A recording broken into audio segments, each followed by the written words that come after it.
Welcome to the Church of Mabus radio show. It's Friday night. This is not Jack Nicholson. It's Jeffrey Pritchett, whoever the hell that Jeffrey is. Nicholson. Jeffrey Nicholson. I saw Dan DeVito made a statement about Jack Nicholson saying he was okay and whatever, because mostly you've been seeing sad stuff about him. So it was good that Dan DeVito made a little nice thing about him, an article. But man, it's been crazy. You're listening to United Public Radio 107.7 FM New Orleans, and the only rules are no F-bombs and no drugs on cam. So I forgot to say that before, but just in case to cover that. That includes cigarettes and vapes and all that. Yeah. But anywho, great to be here. And we got Travis Gibb with us. He's in Florida as well. And holiday spirits and Christmas in July. That's when I've kind of first jumped on to the Travis comic book train. And I haven't had a chance to see those, but they're coming at some point. When are those coming out? Like October, I think you said. I lose the time, but there's a... Yeah, it'll be out. We're just waiting on one story, so you get the digital pretty fast. We're just waiting for it to be finished. But you'll get them soon enough. I think October. I do a Kickstarter month, so I don't know what one's coming.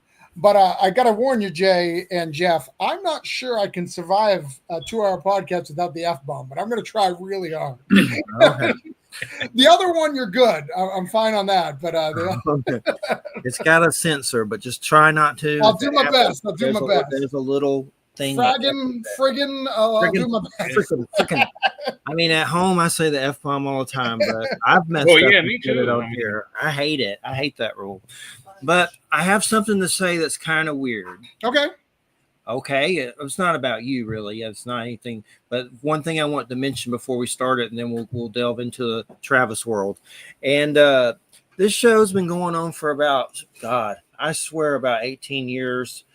It started out with the little audio interviews, and we were interviewing people like Nick Redfern and just anybody about paranormal. William Burns from UFO Hunters, UFO awesome. Magazine, Nick Pope, former Ministry of Defense, Britain's X-Files. Like, I could go on and on. That's what we've been doing. And the main reason I do that kind of topic is because I've seen weird shit, weird poop. And one of the main reasons that we've talked about with the subject was, and God knows I've told this story so many times, I'm sick of telling it. When I was 17, testicular cancer, lost one in the war, went through chemo, and then a few years later, my dad passed away. And I started to have very bizarre experiences. And it was also a time of experimenting with drugs. I had never done drugs ever. My dad said he'd murder me if I did them. So when he died, I was like, ah! And I went crazy for a few years. And somehow I was messing with, spiritual stuff, the occult, reading stuff. I wasn't really getting in robes and practicing. I was reading a lot of stuff. And I think I opened up doorways, and I've seen different things under different states of consciousness. And a lot of them I've seen sober. I've seen stuff with my mom. One of my biggest experiences was here on Silver Lake in Florida. 2 beings of light left my house. I was completely sober, unless it was residue from back in the day or something that hit me. Completely sober. And I saw 2 glowing beings of light leave my house and fly into the heavens as if they were in the house and flew into the heavens. And we've seen a lot of UFO type stuff and a few different types of weird beings. But here's the weirdness that started this week. There was something on Facebook about PCFI runoff toxic water. And if you've had testicular cancer or different types of cancer, it was a class action lawsuit. So somehow my mom saw that. And next thing you know, I'm on the phone with these people.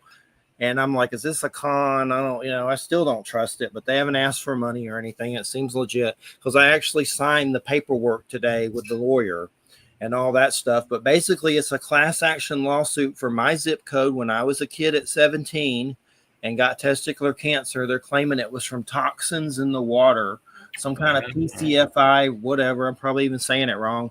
But it's weird because my neighbor behind me got testicular cancer too, and he was older than me, like 40 or 50 or something. I was only 17. He got it. So people were getting it all in the neighborhood. But my point is that lawsuit, I'll keep you updated. I mean, I'm not getting my hopes up about it, but it's kind of like a Toxic Avenger story. Is that what gave me my weird UFO mutant seeing weird stuff powers? I don't know. But it's a strange thing. And, you could get $5 from it. Who knows? You might get $5,000 from it. I don't know. Depending on how many people join the lawsuit, it could be a substantial amount, or it could be, doodly squat. I don't know much about that kind of stuff. So, I mean, I've tried to do things like that in the past, and I got like a $7 check. Yeah, not about cancer or anything. The lawyers are going to take their chunk too. They get probably 25%. And they kept calling with different numbers, so I would label the numbers Meatball Fund on my phone. So when they called, I'd be like the Meatball Fund, and now I have the Meatball Main Lawyer number. So I would think you get something for losing a meatball to toxic waste, something bigger than $7. But anyway, I'm the Toxic Avenger. I want to see that new one with Peter Dinklage. You can't see it anywhere yet, but I'm looking forward to it. I want to see it. But funny. But Travis, it's great to have you here. Orange Comb Productions, and we do everything. Like I've had some horror guests on. Al Going Back. I don't know if you're familiar with him. OWL Going Back. He's in Florida, a Native American horror author. That's really good. And he actually has some cool, he was friends with George Romero. Okay. And George Romero wanted him to be in this weird Bigfoot movie that got canceled, wrestling a mountain lion. But that's so weird. But yeah, look up his book sometime. It's OWL, like the bird, Going Back. And it's really good. Everybody I recommend him to is like, thank you. I didn't even know. But it's like Native American horror that's just really, really good. I know he was just on his profile with Jeffrey Combs holding up Croto, one of his books, at a convention. So he goes to the conventions and stuff. But man, yeah, it's great. Is that like Skinwalker stuff? There's probably stuff like that in some of his books. It wouldn't surprise me that there's probably something similar. But great to have you here. Tell us about Orange Comb Productions and what was kind of the starting catalyst of it. Yeah, so Orange Comb Productions, we're a comic company. We have I don't know how many titles, like 12 or 13. I don't even know. We're just stuff. It was created for me. I've always wanted to be a writer. Off the air, we were talking a little bit. My first goal was film. I came down to Florida. I'm from New Hampshire. I wanted to be a filmmaker.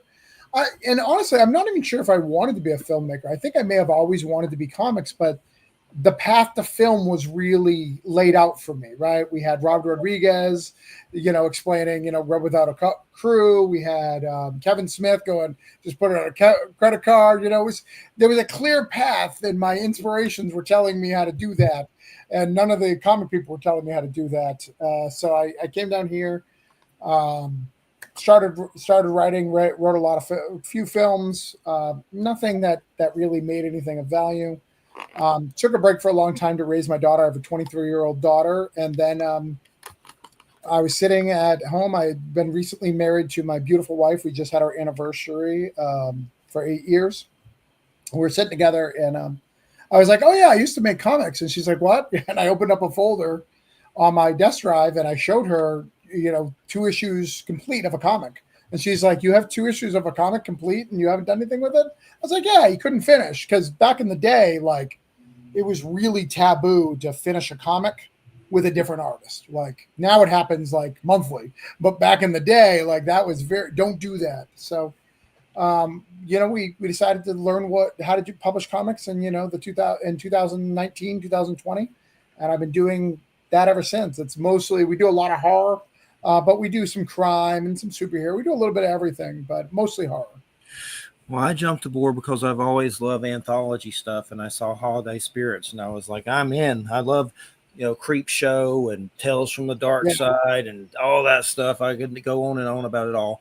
The weird ones like Monsters, that weird one that's kind of a strange one that came on. I don't even know what channel. That one was really weird. It was just called Monsters and had monsters in it. Steve Buscemi was in one of those. But the anthology stuff I love. What are some of the things that were some of the anthology comics, some of the inspiration behind that, and what were some of your influences as you're growing up? Yeah. So the influences, I watched a lot of episodic TV. So I wouldn't even say I was really into creep shows. I mean, I was always into horror movies. I watch all the Jasons and the Freddys and all that. Always interested in the occult. So I did a lot of that, but I don't remember like specifically loving, I like believe it or not, like I remember the old Nightmare on Elm Street and the old Jason TV show. Remember those? Yeah, those were weird. Yeah, right. Which had like Freddy on the first episode and none after. And like, sometimes he wasn't even like the thing. But I remember, the first anthology one that I really liked, like not Tales of the Crypt proper, but remember Tales of the Night Demon Night? Tales of the Crypt Demon Night? Yeah, that was really I good. love that movie. I love that movie so much. So I've always been in it. And for me, anthologies and comics, there's just so many people I want to work with. I have so many peers. I'm a community guy as a person. So like I wanted to connect people. So we have 3 anthologies with our company, all horror based. One is called Cthulhu Invades, and it invades Oz, Wonderland, Neverland, fairy tales, and we have more coming in that realm. We have the holiday spirituals you're talking about, which is my friend OJ is commenting and says Demon Night. Demon Night's his favorite. Holiday spirits is basically what we want to do. Horror. My friend came to me and said, "Hey, I want to do, horror spirits on Christmas." I was like, well, why don't we do it and add the Ghost of Christmas Present, Future, and Past and kind of talk about all that. So we kind of mixed all that together. We did 4 volumes of that. And then our last one we did is a thing called hospice. And hospice is, the concept is when certain people die, they go to a certain hospice and they have been incubating a demon that's going to come out of them based on how much of a prick they were in their life. What is that? Is that a whole nother title called hospice? That's a whole other, but it's an anthology. So what I do with that one, which is super interesting, it's the first of its kind. I let 6 other publishers do an issue of this book. You can do whatever you want as long as it stays in that concept. And then Orange Cone combines it, but they own their individual issues. I own the collective trade of it. But what it allows us is to feed each other's audience, right? So if someone's doing a lot of comic books and I'm doing a lot of comics, our publishers can help each other out and grow. Yeah. As Hospice did a Kickstarter, when's the next time that one's going to be available? So there's more Hospice coming out. You can buy it on our website. You can buy the trade of it, the whole thing. Okay. Cool. I'll check it out for sure. And I'm familiar with the Cthulhu stuff as well. And those are really cool and interesting for sure. And definitely what's the next one? Like Grim Fairies Tales or something? So the next one is another. So we're doing 3 fairy tales in a row. So we just did fairy tales. The next one's called Cthulhu Invades Fairy Tales Volume 2, A Grim Fates. And that's launching next week. We're literally doing that next week. And that's that. So we're going to do a bunch of fairy tales. It's interesting. The original ones, the Oz, Wonderland, and Neverland, have a beginning, middle, and end. So there's a story that goes through it, even though it's an anthology. However, the fairy tales are just kind of more traditional anthologies with different horror stories. And then we're going to do 100 Acre Woods is coming up, and a couple other things. So what's Cthulhu like doing? Give us an example of maybe a story of what's going on. What's his mindset dealing with these things? I mean, so he the premise. We'll start with the first one. So because they actually is a continuity that goes through all of them. The deep ones meet Dorothy after she comes back from Oz, and Dorothy, she never. This is after the first book. Oh well, after the second book, after Return to Oz. She's never had any negative, experiences. So she's nice to them and tells them all the wonderful things about Oz. And the deep ones, it goes through the H.P. Lovecraft mythos and all them kind of telling their gods and praying to Cthulhu going, hey, there's this new world that we can invade. So Cthulhu invades with all his forces from the deep ones, from and all the different mythos. You'd have to read all of them, but we have pretty much everything has a representation in there. From I'm really bad at. I'm trying to avoid saying any of their names because they're so hard to say.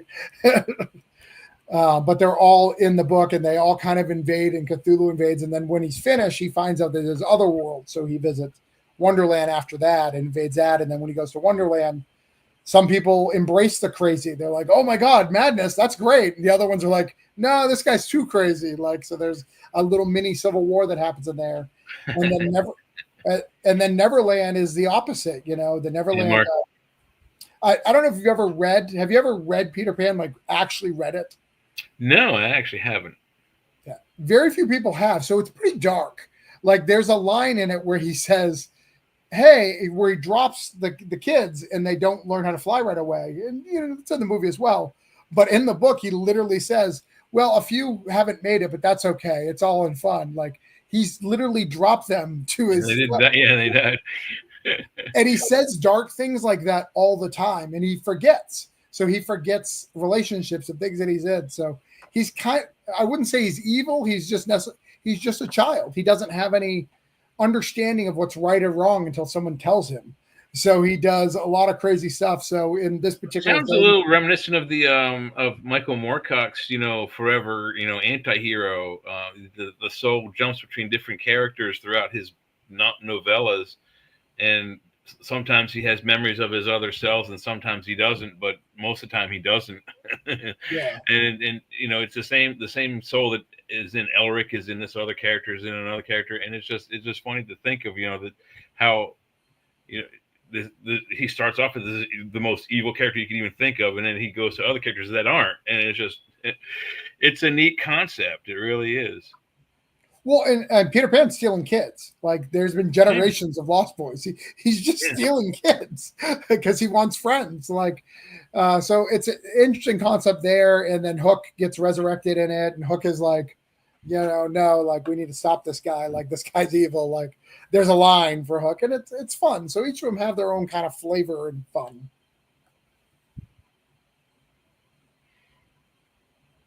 Are you having one of those visits right now, Jeff? I see the lights. I lost I was flicking between pages looking at different books at your site and everything. And so Dr. Hook, does Hook go against Cthulhu at some point? Is that yeah. Hook actually tries to convince Peter to grow up because in the story, Hook sees the evil because he gets resurrected from Cthulhu's magic. Because Cthulhu, when he invades Oz and Wonderland, there's a big bad. So when he gets to Neverland, there's no big bad because Hook is dead per the novel. He brings back the thing, doing Cthulhu stuff. That's what he does. So it's a lot of fun to do all these things. And I noticed Voodoo Nations. How deep did you have to go into Voodoo to do that one? So I went into Voodoo. I've been studying Voodoo for a long time because I wrote a film in college about it, and studying the real stuff, the Voodoo.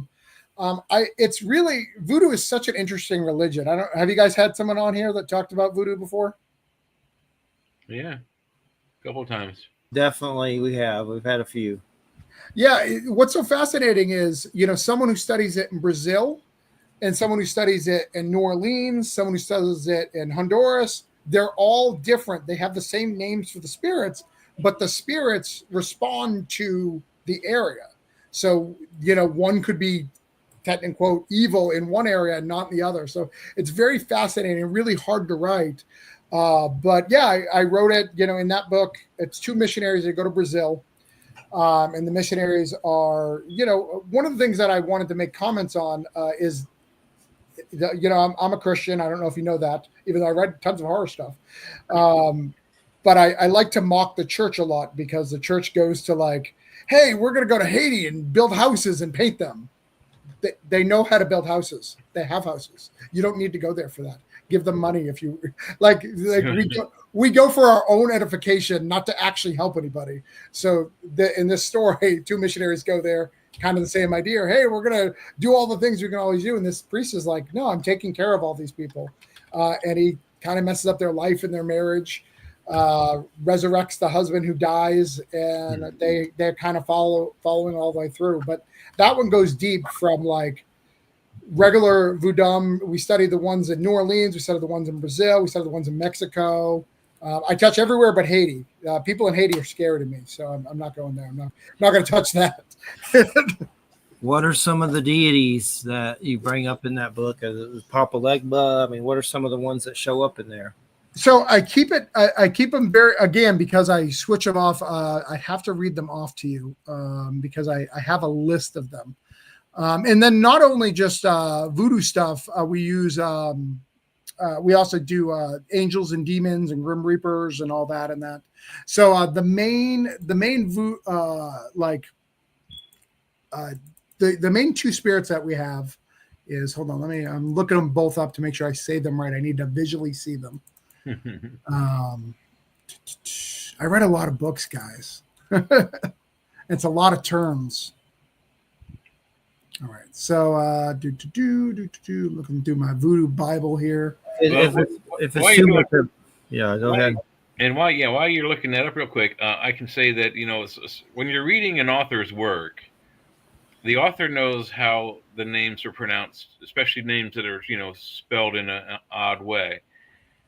But to the average reader, they don't. So I heard a tape of Frank Herbert reading from some of the excerpts from his Dune novel, and I'd like to find the entire thing where he narrates the whole book. But he pronounces some of the names differently. Like in the movies, they say Atreides, but in the book, it's Atreides, or at least in Frank Herbert's mind, it's Atreides.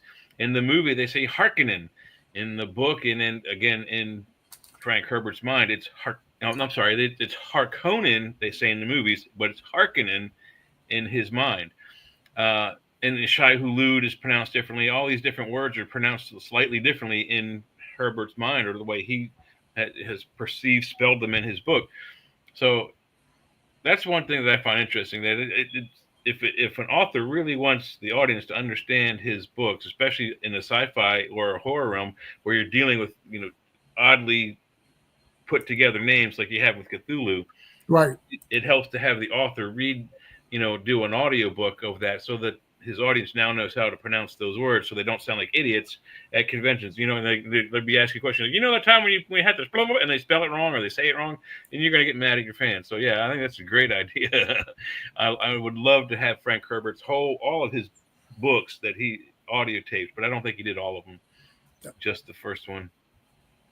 Yeah, so the two that I use mainly in the book is Babaluve, which is he's a spirit of life. So in Brazil, he's considered the spirit of life. And again, you could look this up and look it up in Haiti, and he may not be the spirit of life, which is fascinating because it's different depending on where you are. And then the other one that I use, because I really use the voodoo priests rather than the spirits, which is interesting. Hold on, how do you pronounce it? Is Kalufi, which is the spirit of travel.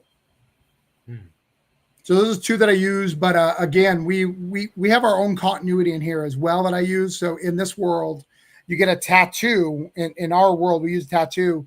That means you've crossed over successfully to the other side and come back. Kind of like Coco, the Day of the Dead kind of experience, but you can travel between places and go far. And the real core of the book is two things. One, it's about a marriage. What the story was founded from, and this is very similar to kind of what you said, Jeff. You said your dad told you never to drink, and the minute do drugs, and then the minute your father passed, you did a whole bunch of stuff. Kind of a similar situation. My mom died. And I have always wanted to go to New Orleans. I'm a huge Gambit fan. Literally, it was inspired by Gambit, not any of the other cool stuff. My mom was in AA, very anti-drinking. And I, for whatever reason, while I'm in grief, take my brother out to New Orleans and just party tremendously, get as drunk as possible. Doing the opposite of what you should do. Just, it was how I was processing the grief. But during that, it was my first major death. I remember my wife, we were just dating. We haven't even proposed at the time. I knew I had changed because, when you have that first death, you change as a person. Something just changes you and you're never the same from that. And I remember going to my wife and being like, I don't know if I'm going to be the same person that you fell in love with. I don't know who I'm going to be on the other side of this. Like, I think differently. I feel differently. I'm angry. Like, all these things, like I couldn't control my emotions. And the story is a fictional version of that, where my wife just stuck by me, where I I wasn't doing rational things. Like I was doing crazy stuff. You know, I had my daughter every other week, and I'd be out at bars by myself, which is not me. I'm a guy. I bring a whole bunch of people, and I was just going a little crazy as I was grieving. And this story is about someone who loves you, like through that as you're changing, and through that, and in Christian terms, is a thing called equally yoked, and like where you're one flesh, and kind of connects that. And they believe that, you know, if you affect one flesh, you affect the other, et cetera, et cetera. You know, in the story of Book of Job, like they destroy everything in this guy's life, his livestock, his kids, everything, but they don't touch his wife. And the reason was that because they are one flesh. Just kind of a biblical term. So I'm doing that. But on the other terms, I want to show Christianity in the negative way with voodoo. So in this book, there is good voodoo priests and bad voodoo priests, because I want to show that religion, there's no good and evil, right? Voodoo's not bad. Christians aren't necessarily good. So I show all of that in a big thing with angels, demons, spirits. It's all fun. An interesting story I can tell you. One of our earliest author interviewees, when I started this with Jeff, he'd already been established, but I've been doing it for about the last 10 years or so. He was what you would call a wizard or necromancer, or you know, what do you call a male? Warlock. Yes, thank you. And I asked him, you know, what can you do to protect yourself from a good spell versus an evil spell? And he said, well, there is no such thing as an evil spell or an evil wizard or a good wizard. He said, basically, it's like this. You have two different farmers. One guy's farm is doing well, it's well watered, and it's coming in nice. The other guy's farm it's not too well watered. It's starting to, you know, lag on him. If it doesn't get any water soon, it's going to die. So what happens is a big thunderstorm comes through, and it comes through and destroys the well-fed farm because it overwaters it, and it dies. And what the farmer whose farm just needs some water, when that storm comes over, brings life back to his farm. Now, to you and me and everyone else, it's a storm. But to the one farmer, the storm is evil because it destroyed his crop. Right. To the other farmer, the storm is good because it restored his crop. So, and I was like, you know, that's one of the best analogies I could ever heard of, and it's exactly how it is. It's really on the perceiver to perceive whether it's good or evil towards them. Yeah. We had the craziest Halloween show that was scary by this guy named Dara Mason, Song of the Dark Man. And he had just been interviewed by Whitley Strieber, this alien abductee, New York Times bestselling author. Christopher Walken played him in that movie Communion. Yeah. But anyway, the whole book is about basically Faustian kind of like deals with this, you know, force that you would consider, I guess, the devil. But he kind of came at it from an Irish kind of point of view, or Welsh. So it was like weirder. But that whole show was pretty much just like it was okay to do this and learn from the devil. It was like the creepiest show. And I'm Christian myself. I was raised Christian. I struggle with it, of course, but who doesn't? Did anybody like the movie Warlock? I kind of did. I like those, and I'm very sad about Julian Sands still. That was screwed up. Go skiing and you don't come back. But I've been eyeballing those on Amazon to watch them again at some point. I want to watch Ghoulies again. He wasn't in Ghoulies, I don't think, though. No, but he was in the first Warlock at least, and I thought it was a fairly decent. Is it a horror movie? I don't know. I guess it is, but it was good. I think that's definitely considered a horror. I think when you have Satan in it, it becomes a horror movie, even if it's not. I guess so, yeah. All right, so one real quick question: favorite horror movie? And we'll start with Jeff. Oh, man. Yeah, favorite all time. If you got stuck on a deserted island and there's only videotape you could watch is this one movie over and over and over again, what would it have to be? I don't know. I mean, I love those old black and white silent, like Nosferatu. Like I have this box set of those, and I love that Werner Herzog Nosferatu. I thought the new Nosferatu. So I have to say probably Nosferatu. Francis Ford Coppola's Dracula. I really love that, but narrow it down. That's just too much, too hard. Well, in the horror genre, I got it nailed to one. My all time favorite is Jaws. People don't think of it as a horror movie, but it is a horror movie. It's about a serial murderer. Okay, it's a fish, but it serial murders everybody in the movie. There's some pretty brutal scenes they actually cut out. That if you see the director's version, it's a lot more bloody and gory. But what works in it is the monster. You know it's the fish, but you don't see the fish until the very end of the movie, and that's what sells the horror. And that song, that dun, dun, dun, dun, dun, that is what people get nervous when they hear. They could care less if it's a shark or a fish. That music sold the horror, and the lack of the monster sold the horror. Yep. So it's a horror movie. It's pretty horrific, I'm sure, to be ate by a shark. Oh yeah, or be severed, have your leg severed by one. Yeah, wouldn't want to do it. I mean, but you only had to kill it 4 times. All the real horror monsters need to be at least 5 plus. Yeah. Well, I can't say this. Hollywood doesn't always get it right, but with Jaws they did, and they have to thank Steven Spielberg for this. The actual ending of the book is completely different from the movie. It's in fact boring. In the book, what happens is the shark, just like in the movie, the sheriff draws the shark into the cabin of the sinking ship, and then instead of shooting the shark with putting the thing in it, he pulls something or makes an explosion go up so the boat sinks faster, and he swims to the surface while the fish is stuck in the cabin, is drawn to the bottom, and drowns to death. Because if a shark isn't allowed to move, they will suffocate underwater. And that's how the book ends. In the movie, he shoves a scuba tank in its mouth, and then later on he says, "Smile, you son of a bitch," and boom, blows its head off. That's cool. Hollywood really boosted the book sales because the book does not end as spectacularly as the actual movie does.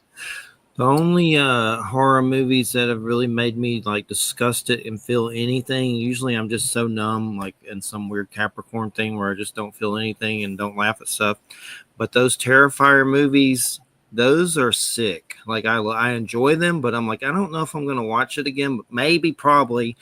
But those are just the sickest thing ever. Those Terrifier 1, 2, and 3. And I know David, he comes on my page and makes fun of Trump, the guy that plays the clown.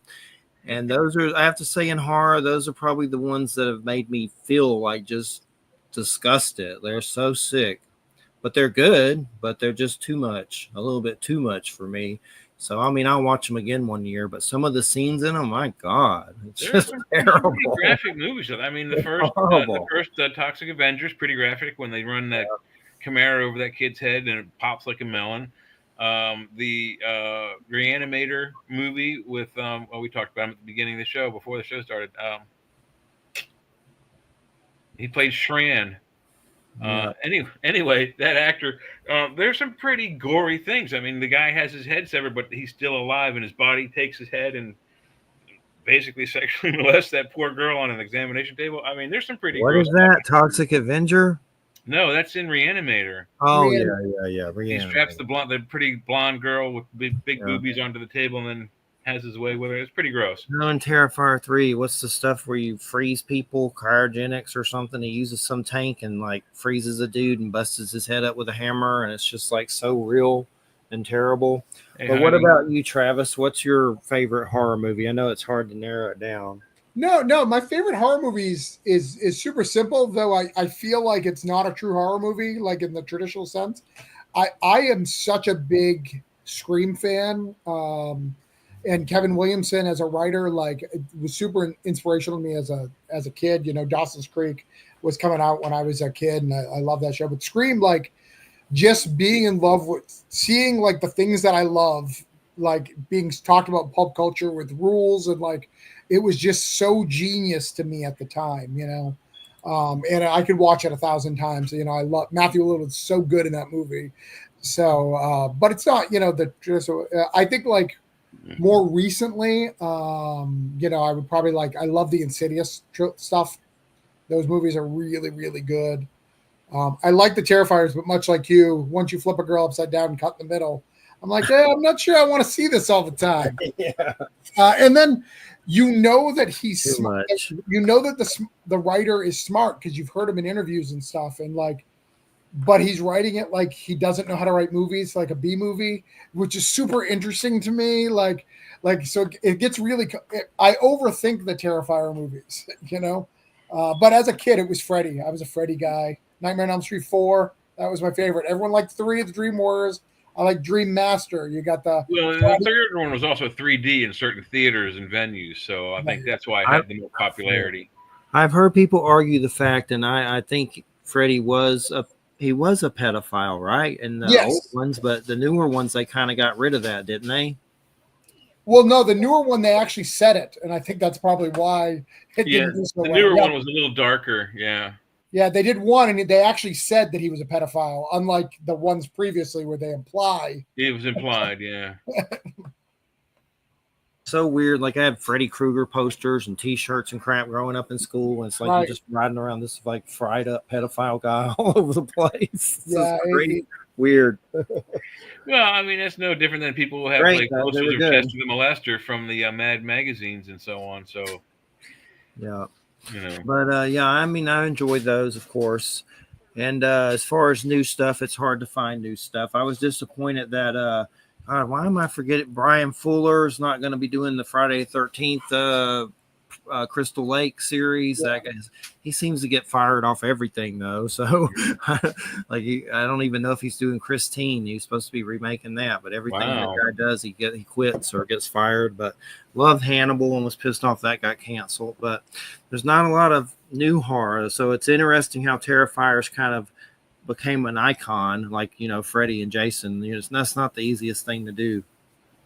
Well, I think there's a lot of new horror, you know, especially when you look at like Get Out and Us, like we've got some new kind of stuff, but there's no like icons, right? There's no, when we were kids, Freddy's or Jason's coming out. Michael Myers, you know, Leatherface, you know, Terrifier is the only one that kind of fits that. I think they tried that with a couple of things. What was that? Trying to think of it. They only made two movies. Well, they tried with Jeepers Creepers, but again, that guy was weird too. He was a pedophile. Right? I think they could get to 3. I think with Jeepers Creepers, there's up to 3 for that franchise. How did he get a license though? That was the thing that confused me. Like, he literally has a license plate and everything. Like, how did that guy get a license? Yeah. That's part of the horror, I guess. No, so the one I'm thinking of it was a found footage, and he like recruits children. It was found footage. The dad found it, and they abducted his daughter. And then the second one had a whole bunch of kids. What was it called? That wasn't Blair Witch, was it? No. Give me a minute. I'll think about it. It sounds familiar, but I don't know offhand. But yeah, the guy that did, I don't remember his name, that did Jeepers Creepers. He did a favorite movie of mine, Powder, which was kind of really weird. First Jeepers Creepers was he's in Galaxy Quest. Plays the kid, Brandon something or other. Do you remember why everybody saw Powder? No. So Powder was the first Star Wars trailer. For episode 1, yeah, it released with Powder, so tons of people saw that movie, even though it wasn't that great in my opinion, but it was because of that. I relate it to that movie, but now it's creepy because the dude's a pedo. But I know that dude like molested some kid on some movie set. I forget the movie and I forget the dude's name, but really creepy. But yeah, Jeepers Creepers and Powder and all that stuff's hard to watch when you know that. You're like, ugh, I don't want to watch it. Ugh. But yeah, I know the Eggers guys really done a good job of embodying horror with Nosferatu, The Witch, and Lighthouse. That was insane. The Northman. I can't believe he's going to do a Labyrinth movie. And there's some other weird movie he's doing called Apocalypse, about a night or something. But he's doing a Labyrinth movie, you know, with the whole David Bowie spin. Yep. It should be weird. Definitely check that out. So, well, getting back on the comics, and then we kind of branch into whatever. What's coming up with your Kickstarters? What's some projects you're excited about that's coming up? So the next Kickstarter we have is the Cthulhu. Like I said, the Cthulhu Invades Fairy Tales 2. So that's launching next week. That'll run for like 30 days. After that, I have one called Bubblegum Razor, and that is about a gentleman who's investigating. He's a podcaster. He's one of those horror podcasters, talk about real murders. And he's investigating. He's found this connection between 3 murders in Florida. And then he gets kind of caught up in the killer maybe after him. So he connected all these murders, and he's doing that. So I'm really excited about that one because I'm going to do a podcast with it. So it's going to be a comic, and I'll have a podcast with it, like a fictional podcast that talks about murders, which would be really cool.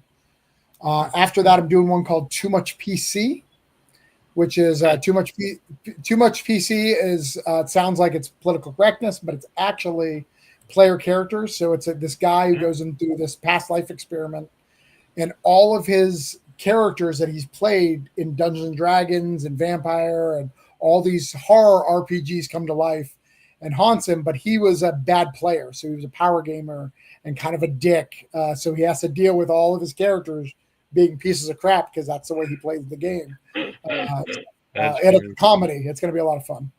Like the first scene is, when he finds out, he goes to his house and he finds the barbarian who has slept with the woman of the house who's claimed his mom. It sounds a lot like me. I played Dungeons and Dragons all through college. My friends and I played every Sunday, and I mostly played clerics, but a lot of times there were things that needed to be done, and a lot of times I'd be brave and do things that were huge gambles. Like, well, what if I do this? Like, well, you're either going to die or you're going to do it. And so most times I died. So, I garnered the official Dungeons and Dragons nickname of the tissue box character guy. It's just like, I'm ready. Let's go.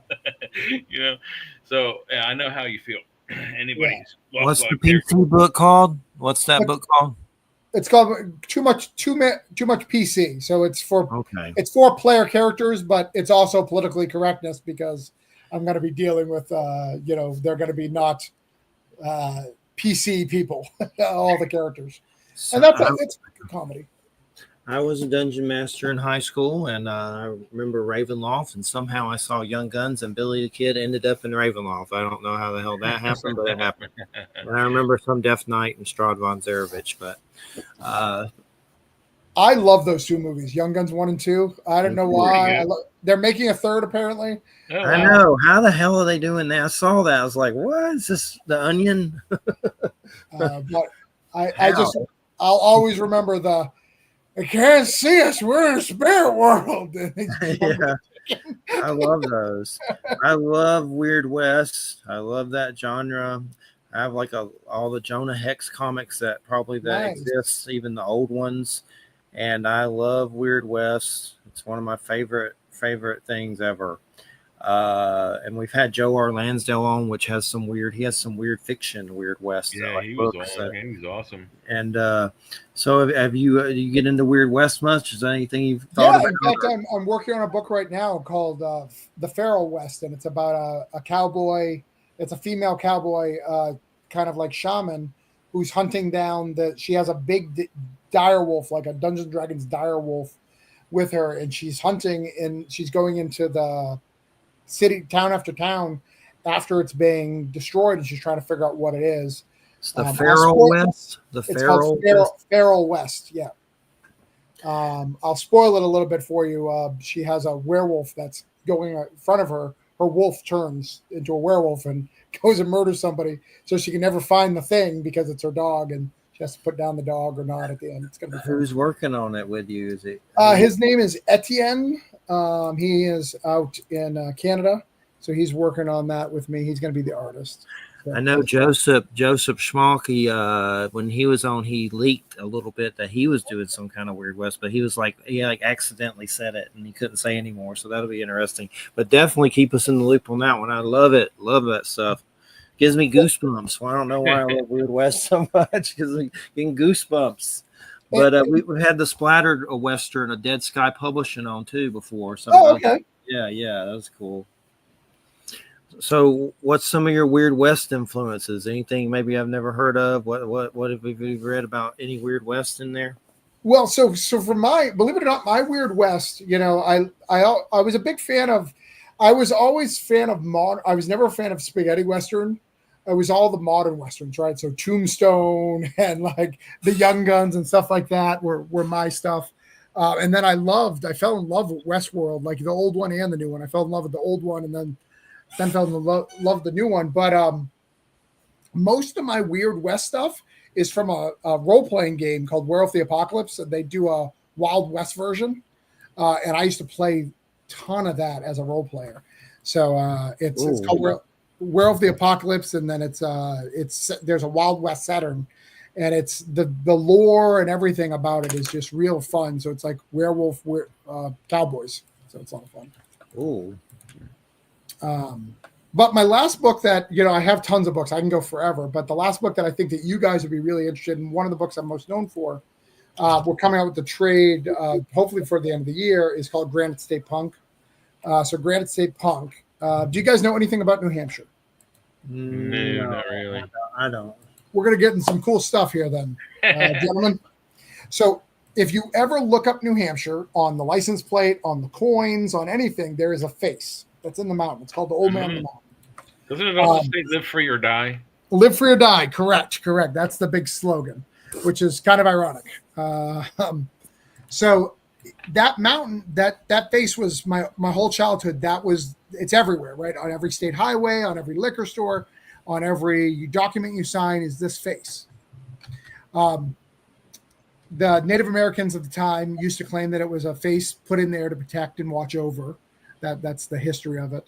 And it was found. What's interesting about it when I was doing my research is I found out that it was found after the Salem witch trial. So it wasn't discovered that it existed until after the Salem witch trial. So in my story, Granite State Punk, it's about the Salem witch trials. They hid in New Hampshire, made this giant face to watch over and protect them. Well, in real life, in 2012, that face fell off. Oh, wow. So this story is about a punk rock guy. So he wants nothing to do with it. He's a little bit like Deadpool. Have you guys seen the movie SLC Punk? Yes, I have. So it's written like SLC Punk. He talks to you directly. Jay, since you haven't, it's like Deadpool. So he addresses you, the audience, directly. Breaking the fourth wall. So the book is written like that, and it's a story about this young guy who's in New Hampshire. I talk about the mockeries of New Hampshire, like your live free or die. I talk about all the different things of why it doesn't make sense. Like in New Hampshire, you don't have to wear a seatbelt, which is like a crazy thing. You don't have to have insurance. They have liquor stores, but they close early. But you can only buy them off the highway, which is also ridiculous. Like little New Hampshire weirdness, But also, I use that to do New England folklore. So I study folklore that's happened. Like one of the greatest ones is Goody Cole. So Goody Cole is the first witch trial in New Hampshire. This lady was just mean. So they decided she wasn't a witch like in 2008. But here's what she did. She was a mean old lady, very ugly, kind of hunchback. And she didn't like people around her, and she would be like, I hope your kids die in a boating accident. Well, one time that happened. So they were like, you're a witch. They bring her to trial. They're like, you're a witch. You've cast a spell and you killed my kids. And they put her in prison for life. And they send her to Massachusetts and they put her in prison. Massachusetts one day is like, no, we're not just going to kill this old lady. She's of no threat to everybody. We're not 100% sure she's a witch. You need to take her back. So the town takes her back, but they build a house for her way out in the woods just by herself. So, of course, she dies because she can't get supplies. Nobody likes her, all that stuff. But the town is so afraid of this woman that they bury her with a ordained horseshoe around her neck to keep her weighted down on the ground, to keep her to the ground, and they stake her through the heart like she's a vampire. Oh, wow. And again, she did nothing wrong except for, wish somebody's crazy shit. For talking poop. That's all she did. Well, you know what they say, be careful what you wish for. So yeah, that's what Granite State Punk is, and it's a trade, and it's a bunch of stuff like that. And we talk about witches and covens and pacts and stuff, because I studied the occult a ton when I was a kid. I love The Craft, so I was really into that movie when it came out, and studying that. And then when you're in New England, you cannot not be enamored with horror, right? We have Stephen King. We talk about him all the time. He lives there. You know, all the horror books that he wrote was about Maine or around us. So like, you can't not do that. One of the biggest, you know, UFO sightings in the world, the vivid ones, is from Portsmouth. You know, you guys, what's that one? Hold on, you guys. I'll say the names and you guys will know what I got. Hold on. Kicksburg. Where's that? I forget. Kecksburg is in Pennsylvania. Okay. I just saw that one on Beyond Skinwalker Ranch. Portsmouth. Hold on. I'm looking at That's Chestnut Ridge, right? Kicksburg? Jay? Is that Chestnut Ridge? I'm not sure, but I know there's a city called Kecksburg in Pennsylvania, and that's where the Chestnut Ridge, yeah. That's where they say they caught a UFO, but I think it was either the Glocka diving bell or magnetic diving bell from World War II, or it was a Russian device that crash landed in Pennsylvania. Well, this one is the Barney and Betty Hill. You guys know Barney and Betty Hill? That's New Hampshire. Yeah, they were on vacation in Canada, right, where they were abducted by UFOs, and then when they returned to the United States, they were abducted by my labs in somewhere outside of New Hampshire. Long ago, I had Stanton Friedman on about that case, and he's passed now, but he's like a UFO like freaking legend. Stanton Friedman, nuclear physicist. But go ahead. Yeah, that we're familiar. That's a strange case. There's those Project Blue Book comics. With I have all those. They're doing some new ones about the red book, and it's the China and Russia UFO stories. That's coming out very soon. But go ahead, keep telling us cool stuff. No, so like I'm just saying, that's New Hampshire is way cooler than you think, because it's stuff like the Barney and Betty Hill. Those are where most people heard about UFOs, because they would do conferences and talk about their experience. They would bring people all over, you know, in the New England area. So they were the first people to kind of really talk about it. Before we had the Roswell stuff and all that happened pretty frequently. I think a few years after the Barney and Betty Hill incident. So it's wild, and all that stuff is really cool. So that's what I talk about in that comic. I go through all these myths and all that, and add a little magic and horror to it. In our world, this guy they had to do 1,000 sacrifices. So they're not good people. Their parents weren't good people, and he's having to deal with it. And he has a coven of witches. And we talk about Nazis, and we do all sorts of fun stuff. Anything punk rock, anything witch related, anything supernatural related, we do all of it. And that's Granite State Park. Granite State Punk. Oh, great. Okay, gotcha. I have the Cthulhu and the Holiday Spirits all that coming, but I want to get into those at some point too, for sure, when I can. Definitely. Stan Gordon was on Beyond Skinwalker Ranch, the investigator for Pennsylvania, and they went to Chestnut Ridge and Kecksburg and got some interesting weirdness for sure off of there.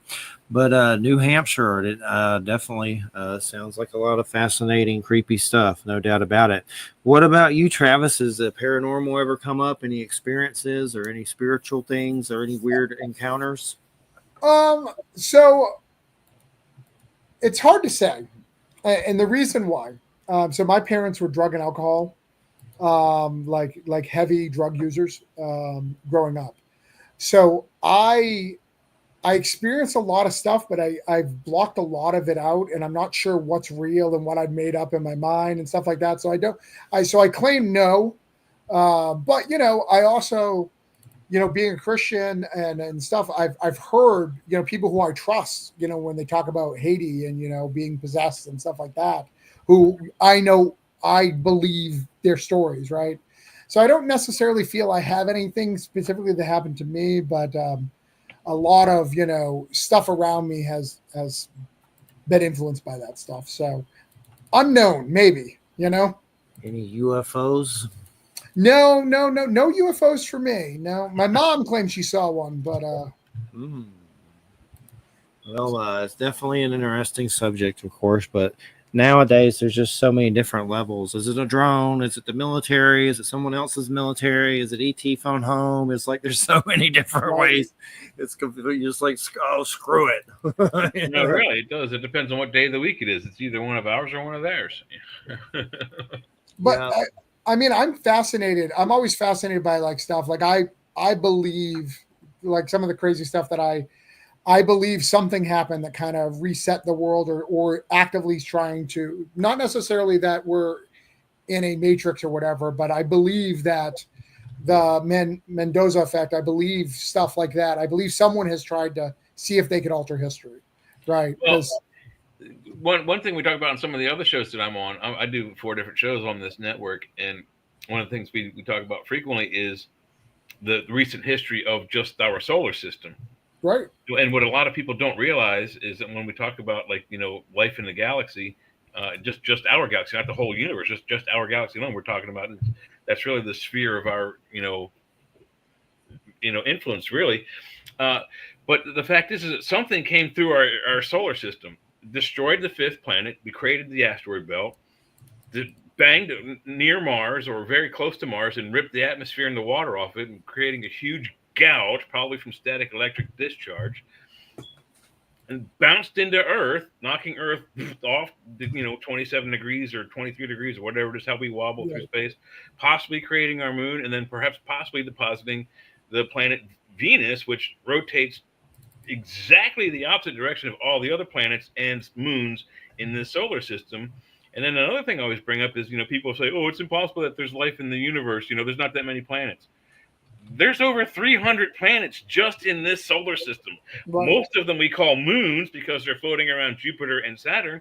But between Jupiter and Saturn, there are over 300 larger than Earth-sized planets floating around in our solar system alone. And people are like, oh, it's impossible that there's life out there.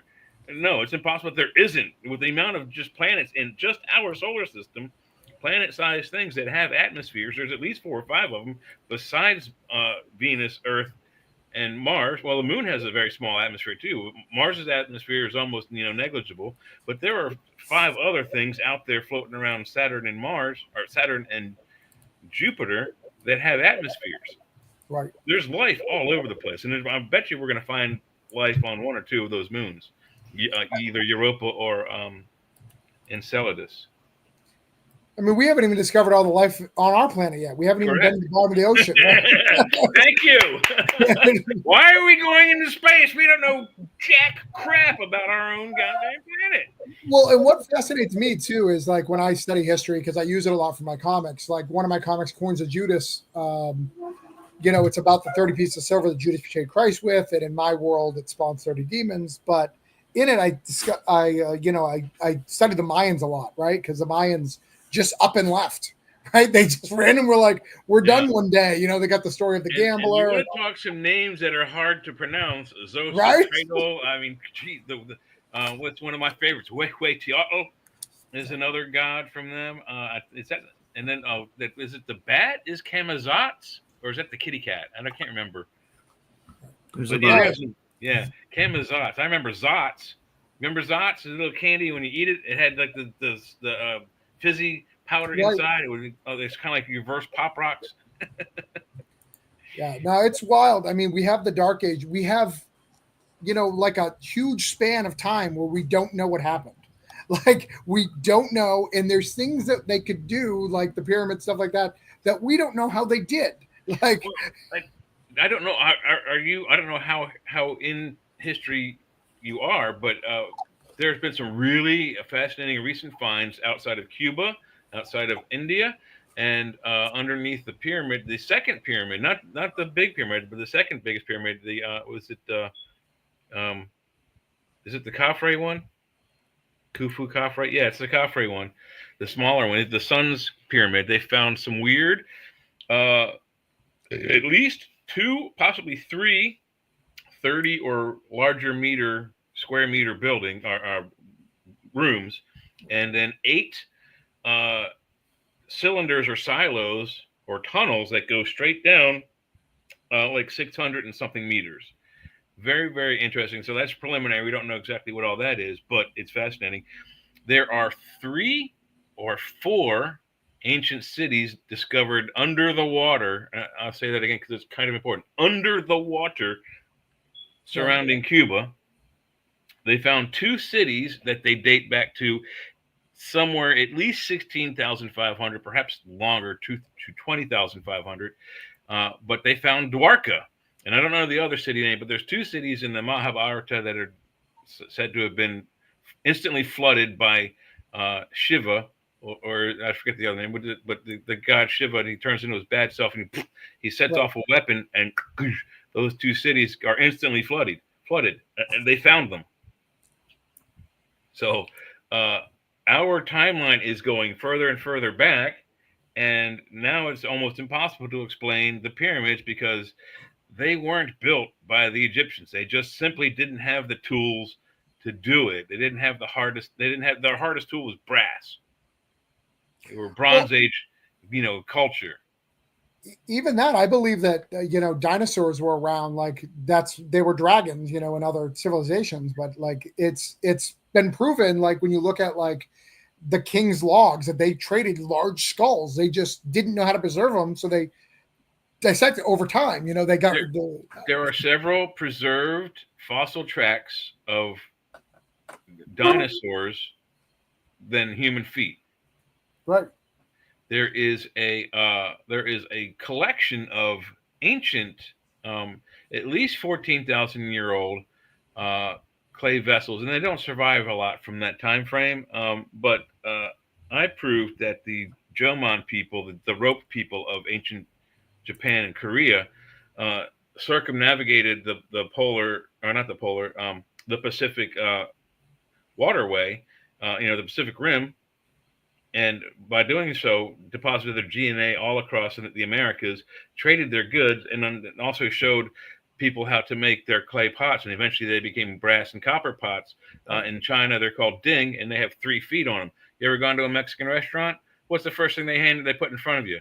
They put a ding, a little black pot with 3 feet and salsa in it. But and their DNA is there too. The fascinating thing is these clay pots have pictures of human beings riding things like Stegosaurus, Brontosaurus, and I think Triceratops.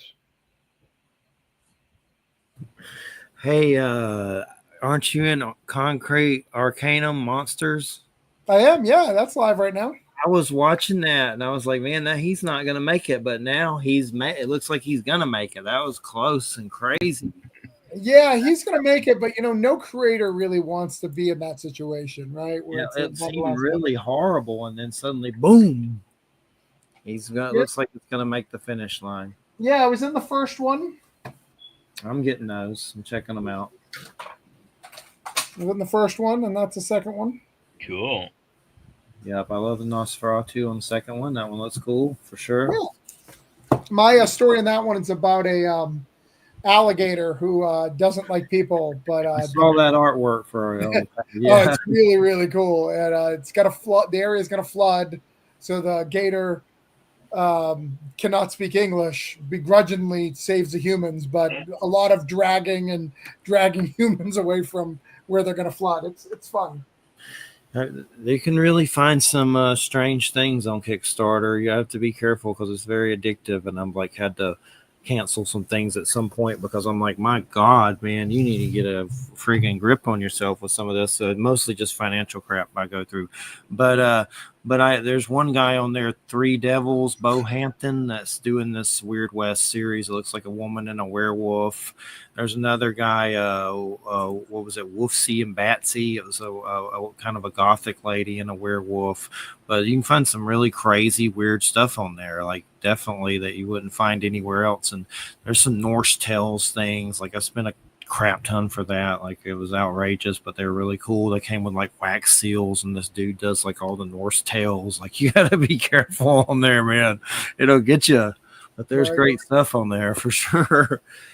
And but definitely you better make sure you're packing some heat in your wallet.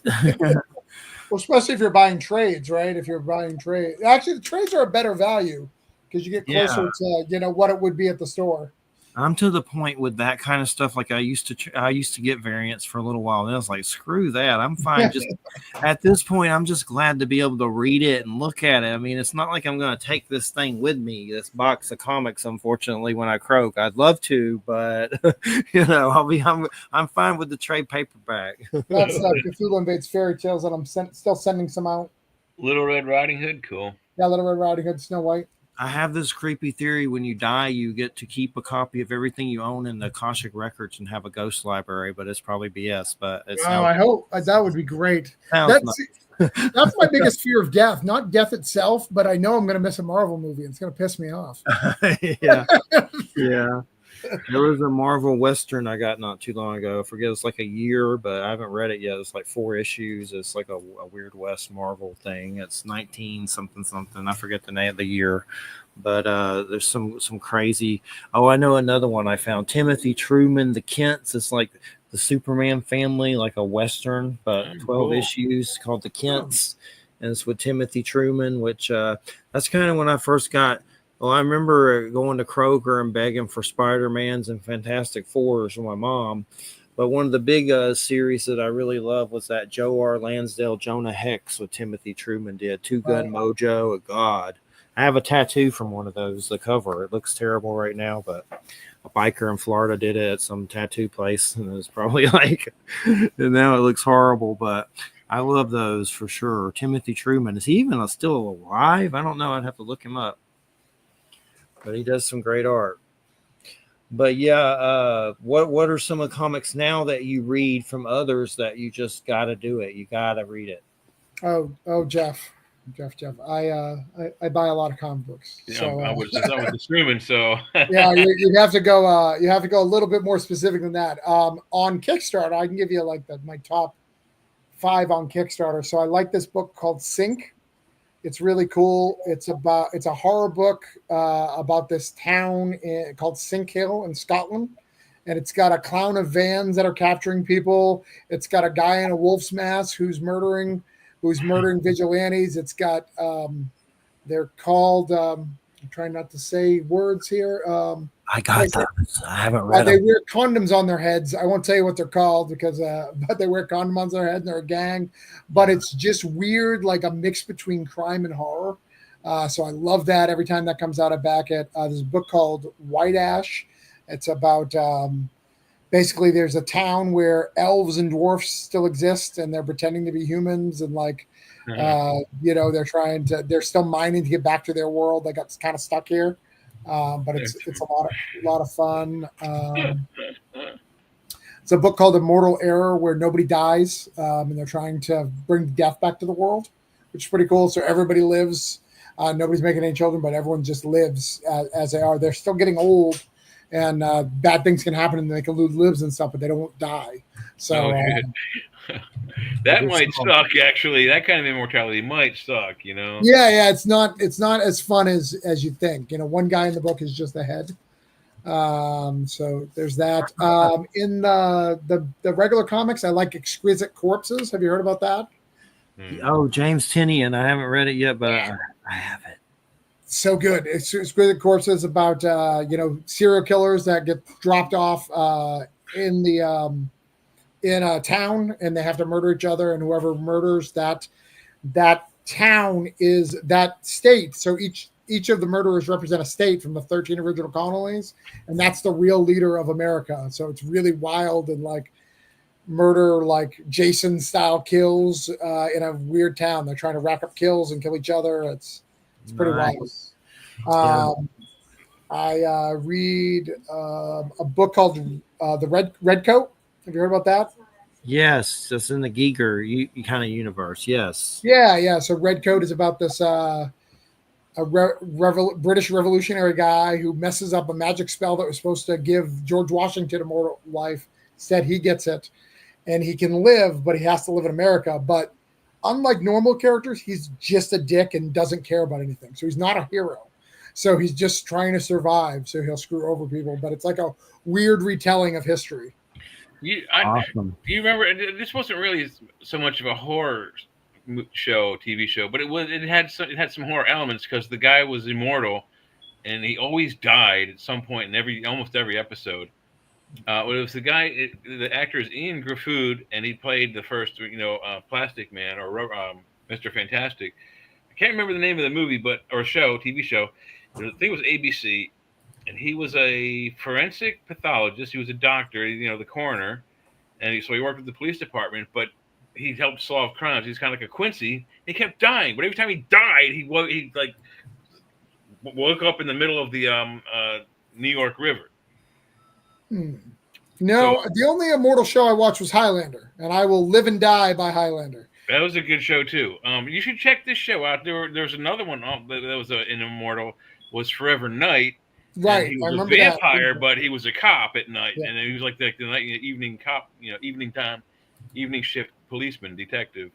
Yeah, I watched. That was a good show. Those were 3 shows. It was Highlander, Renegade, then Forever Night. Like it was that was the order of TV shows. You'd watch those 3. Well, I think you would like this show. Again, I think it was ABC. Ian Gruffudd is the actor, and I think one of the girls from Law and Order, who was very pretty. She was the assistant district attorney, I believe. You should check it out. It actually was a pretty good TV show. I think it went 2 or 3 seasons. Yeah, I mean, you don't know how I was so into Highlander. Like I would buy the swords, the VHS. In fact, I have never watched X-Files. I watched one of the movies, and the reason why is because I knew I would love it, and I couldn't afford it. I could not afford all the swag and stuff that we could get. You got to watch that sometime, though. I will. I just at the time I just couldn't afford it. There you go. It's kind of Highlander-ish. It's not, and it's a wall. It's right. Oh yeah. It's just a wall hanger. The other ones around it aren't, but this one is a wall hanger. It's just as cool looking.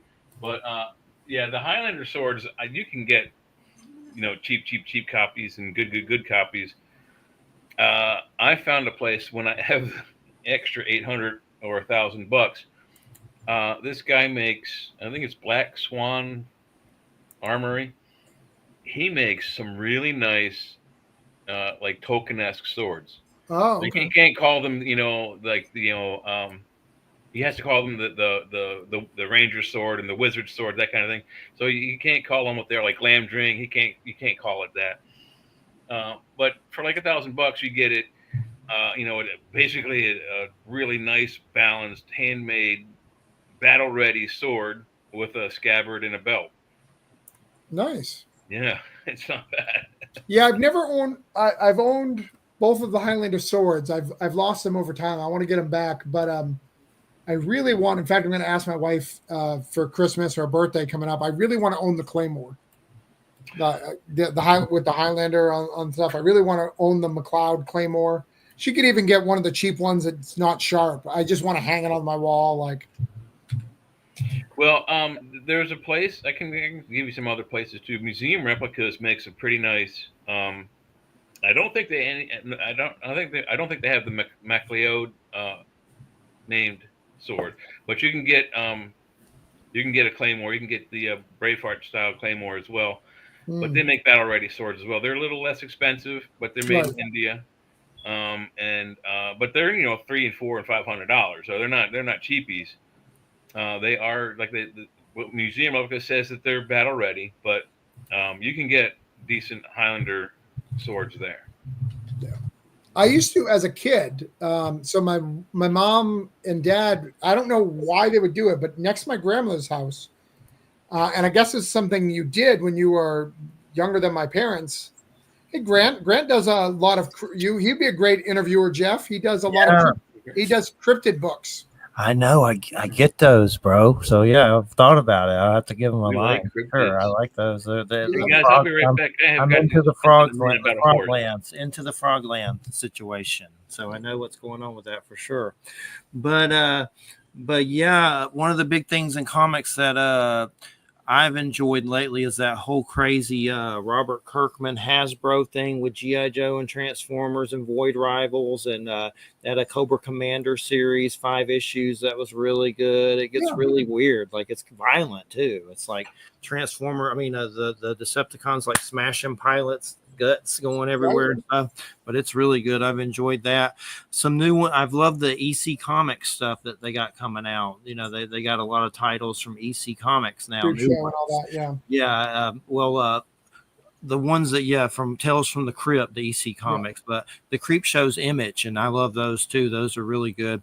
But the EC Comics, they're like Catacombs and Cruel Universe. Like there's Epitaph from the Abyss.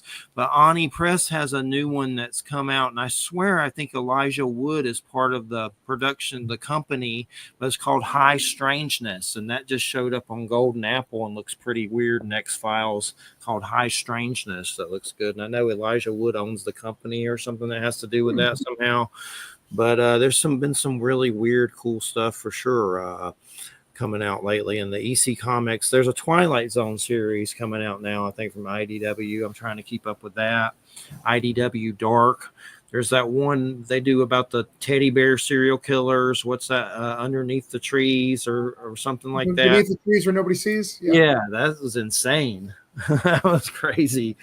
But yeah, there's so much creativity out there for sure. Does your wife do a comic? Because I could have sworn I might have read something. Yeah, so my wife edits all my comics, and then she writes. Alien Western, isn't there?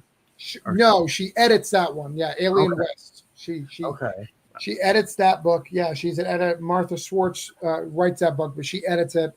Yeah, my wife has she has 2 books of her own.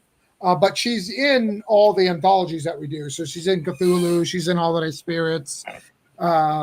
She's written. She wrote a 0 issue for Voodoo Nations with me. So she writes a whole bunch of stuff. But she writes a book called Pup Van Winkle, which is a dog falls asleep, kind of like Rip Van Winkle wakes up and dogs are banned. So it's kind of fun. And then she did a comic book for my son. My son was in love with cottage cheese. And she literally made a book that's a sing-along comic. So she recorded the song and did the thing, like recorded it. We paid for a studio. Like it's a professionally done song.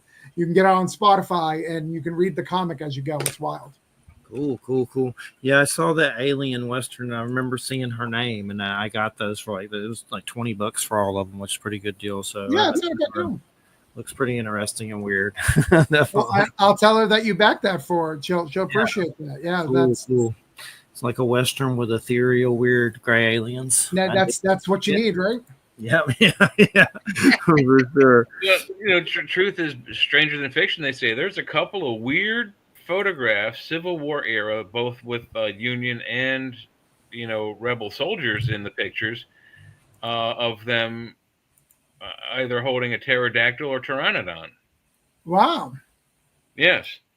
So, I mean, fiction meets reality. If it's for real, I mean, and it's, think about it. What creatures would have survived a giant rock the size of Texas slamming into the Gulf of Mexico? Right. Well, the aerial birds that can fly away from it, and the swimming creatures who live under the water, who can avoid the fires, and they may have to find new food sources, but when there's an extinction level event, what things are going to survive the most? Those who are most adept at traveling, flying creatures and swimming creatures. Right. Just logic. On some of those new Beyond Skinwalker Ranch, I don't know if you've heard of those, Travis, was called Secret Skinwalker Ranch and Beyond Skinwalker Ranch. I believe some of that phenomenon is genuine, but like I've said before a million times, the creepiest part of those shows is there's so many government spooks on that show. It gives me the creeps. Like there's former CIA, there's Colonel John Alexander, there's Bigelow Aerospace Security, there's the state attorney of Utah, and they're having like meetings and talking about where black helicopters coming from and trying to figure out who's watching them. And like, there's no such thing as ex-CIA, just want to remind you. Yeah, Andrew Bustamante. I know one thing that they brought Chris Bledsoe back on and put him down in the Everglades of Florida with the CIA spooks with him. And last episode, it was Colonel John Alexander with him, but he's basically summoning UFOs in the sky. And his daughter was with him, and she's doing it too, as they're doing like X-Men neurology, whatever the hell, psychological studies on their brain. And he's summoning these things, and it's crazy. Like I don't know that summoning UFOs. I don't know how much of that is reality or just pure horse shit. I mean, really, here's what I think. Okay, let me just say this real quick. I think Let's I've seen the phenomenon before, and I've actually been to a point to where I've said, "Can you move?" and it'll move. And I've met other people that can do it. I don't know if I could do it now. Now I think they hate me and say, Well, I'm just saying, as far as I'm concerned, we talked earlier in the show that I have a degree in video production. I don't trust someone else's video. If I was there and witnessing it at the same time, this guy calling up UFOs, I might have a different opinion. But for what I know of how easy it is to edit and make things look like they happen right there at the spur of the moment and follow commands, it's not that hard to do. I could do it. I'm sure Travis could probably do it. We come from both an artsy background. There's some kind of phenomenon. I'm not saying it's aliens and little UFOs, but there's some kind of phenomenon that's like ball lightning or orbs that does seem to interact with certain individuals. He had the Monroe Institute there, which is a pretty reputable psychic institute where they do psychic stuff. And they were studying him and put him in a copper tank, and he was also doing it, and they were showing it above the sky. But regardless, here's what I think that's strange. I don't really think it's aliens. I think, remember when we watched the Fukushima light UFOs up in the heavens, and it's kind of weird? That looks just like what he's summoning. I think it's deceased spirits of the dead. And in that episode of Encounters that's on Netflix, on the 4th episode, the Japanese monk says that whole story we talked about, that when Fukushima happened and all those people were dying, these balls of light appeared over it and they started moving and then they phased out. And he, remember, used to hold the story about in their lore, when you die, you turn into some weird ball of light and ascend to heaven. It's like Christ-like bodies or whatever. I think he's interacting with, I would be curious to how many people have died around them, because I've seen those beings of light and I've seen the balls of light. And I'm not saying any of this is 100% or acting like some know-it-all, asshole. It could be other explanations for it, but I think it's something to do with dead people. Well, okay, so with orbs, with my photography background, and rods, I can disavow both of those. I've seen emulsion film, and I've seen digital film, and I've seen digital stills of orbs. There is a real phenomenon such as orbs. I don't trust any that are recorded on digital media, again, because it's not as good as emulsion film or emulsion stills. Traditional film. Trust no one. Yeah, on traditional film, an orb will be a ball of light with nothing in it. You won't see like amoebas or bacteria. When you have a spot on the lens, or you catch a piece of dust floating in the sky, there's something in that dust. There's material in it, and dots on the lens, either it's finger oil or it's water. A droplet of water, you'll see amoebas in it. It's like a magnifying thing. So that's not an orb. It's the light is catching that droplet of water or oil on the lens, and you see what's in it. So orbs have nothing in them. It's just light. It's unexplained. There's no source for it. That's a true orb. I've seen them both on video and or not video, but traditional film and traditional stills.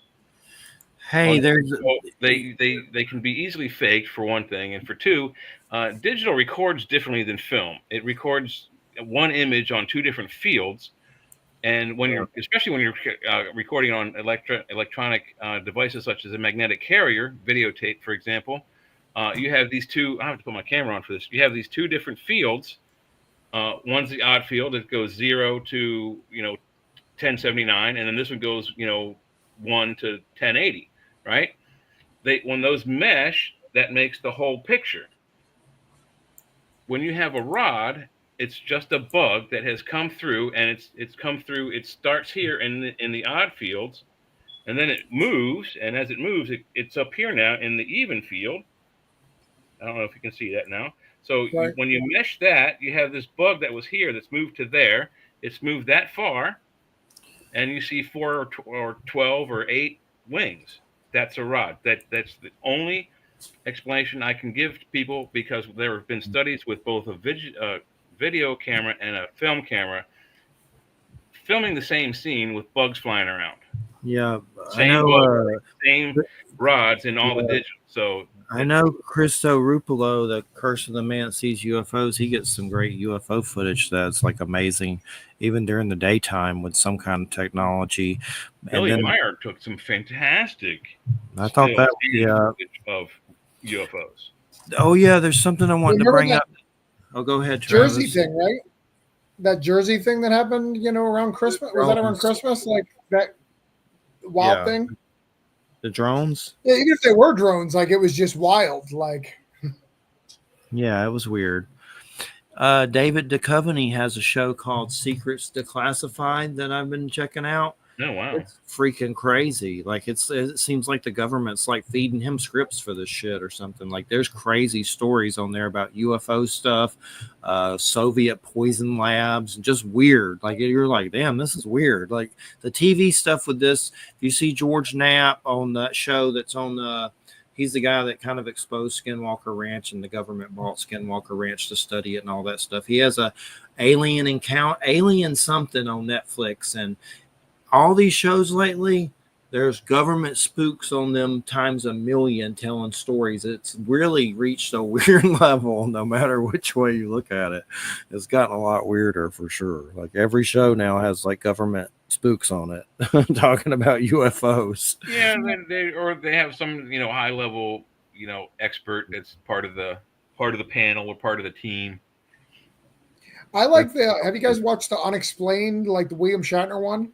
Some of them, yeah, I like those. Yeah. What I like about his is like it'll go from like one area of the world and like connect it to the next area of the world, like and shows the stuff. That's what I particularly like about his stuff. But then we also have that crazy thing that happened this week with Paranormal. The Annabelle guy died. Oh yeah, I saw that. That was creepy for sure. And Yeah, I saw an episode of some dudes. God, I forget who they were. It's on Amazon. It's kind of silly comedy, but paranormal. And these two guys, they have something on the internet that's famous. That's I forget the name of it. But they were like making fun of Annabelle and acting crazy. Of course, they lived. But yeah, I saw that story. It wouldn't surprise me if something, people have died before from that doll. Supposedly, there's other stories that are creepy.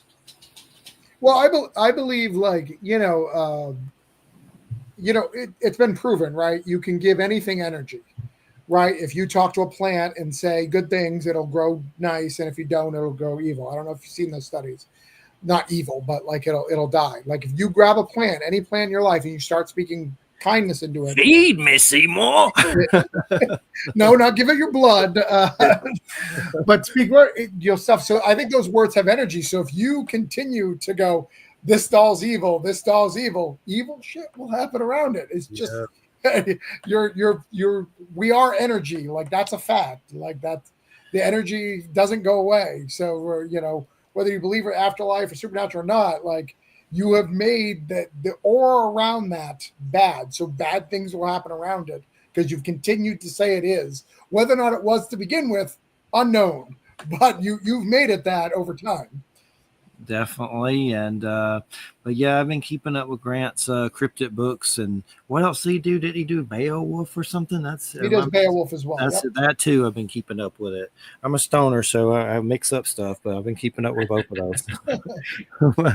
But yeah, terrorism or dyslexia, it's one or the other. So what's going on with you with Halloween time, October? I've been trying to get some wild stuff. I have that guy that did Pumpkin Guts, this big comic coming on, possibly Jacob E. It's it was on Kickstarter called Pumpkin Guts. Well, Jeffrey, who's really easy to get? Who's a really big name? Who? Cullen Bunn does interviews. He'll schedule them out for a long time, but you could ask Cullen Bunn, who's done 1,000,001 comics. Love the Six Gun.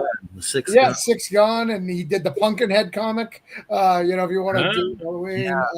You're gonna make me buy those. Stop it.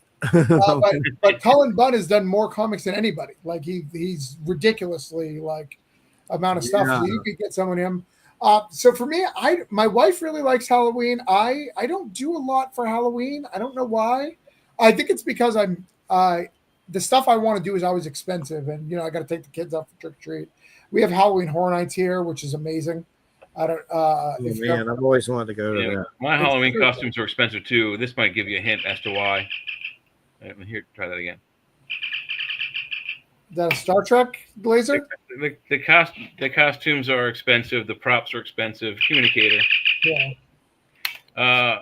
The props are expensive. The costumes are expensive. But if you get some good ones, I have an official costumer. My buddy Joseph. He lives in Las Vegas. He makes the best Star Trek original series costumes you can get. He studied with Bill Theiss, who made the first season's costume, so he knows the exact construction sequence and method to put them together. So Nice. he'll also tell you the pattern so you can try to figure it out yourself, but he's the expert. And is there anything coming up October that's coming out or that you're doing in October? So for on the comic side, Yeah. Well, I think what Jeff's asking, Travis, is actually, would you want to be on one of our Halloween shows in October? Well, we don't have many openings right now, but we'll definitely get Travis back at some time. Those are. So I'm not sure. So I've got like 3 or 4 books that are coming about the same time. So we're doing another Holiday Spirits this year in December, called You're Gonna Like This, based off of hints. It's called Monsters, and a monster special, and it's basically the classic monsters, Frankenstein, Dracula, and how they spend their Christmas holidays. You know, I had this vision of Frankenstein in a like Christmas sweater with a coffee cup looking outside of like hung peasants. Instead of making presents, he's making children or something out of it. Yeah, that's awesome. My October dates are scarce, but I'll check in with you December for that one for sure. Yeah, that sounds cool. If you want. Sure. No, like I said, I got stuff for the end of the year. We're doing an annual with some of our books. And then I've got if the Pharaoh book comes out, we'll do that. And I've got another superhero book. So the end of the year is a little unknown because it depends on how long these other things take. I try not to have more than 3 not sent out at a time. You know, you're allowed 6 per Kickstarter's rules, but I feel like I want people to be able to back all my stuff, and I don't want them having to wait for tons and tons of books. So I try not to go over 3. So is this how you pretty much get by, or have you had to supplement income with other jobs? Is this doing the whole shebang? Not to get too personal, but I'm just no, that's fine. So it's trying to be. It doesn't make enough to be able. Comics are expensive to make. You know, add stuff like Trump's tariffs, and it gets a little even rougher. You know, not to be political, just facts are facts. Unfortunately, right, facts are facts. But I own a web design company, so I do web design as well. Cool. So definitely, and definitely look forward to the future issues, and then my Cthulhu Holiday Spirits box coming. I'll be very happy about that for sure. And let me see. What else? There was something I always forget what I was going to do. Who's some of the guests I got coming up? Nisha Norma, that's with Wham. That's navigating liminal realms. Maxim Furrick's coming back. That's like some coal miner creepiness. Scott Pelzer was a dude that is doing paranormal investigations and had a Kickstarter. Derek Rook. What are those weird? They're like weird, crazy horror, but Gore Shriek. Yeah, he has some new comics called Gore Shriek. Those are like some weird horror comics back in the day that Capello started out in. Was it Greg Capello? But Gore Shriek. Jerry Avalos is coming. Anthony Fusilla on Mars. Michael Winkle, that's paranormal. Mike Hacker, that's paranormal. Oh, Michael Koloski's coming on Bigfoot. Yeah. And Jim Willis wrote. Remember the guy? We had a guy named Jim Willis. Travis, that had a book on the afterlife, and I didn't know him, but he died the day of our show before he came on. Oh wow! And it was really creepy. And then I had his editor on, who he helped, and I helped promote his book, and we did like a memorial show. But now this other book pops up that Jim Willis and Michael wrote, a Bigfoot book. So I'm having that on. So at least I'm keeping his spirit alive for sure. But that was kind of weird. Someone to croak, right before your show about the afterlife. Yeah, my wife is crazy, and maybe I can convince her. She doesn't do a lot of podcasts, but how old are you? I'm 50. 50. So you and Jay probably remember. Did you guys watch a lot of Unsolved Mysteries? Yes. Oh yeah, a little bit.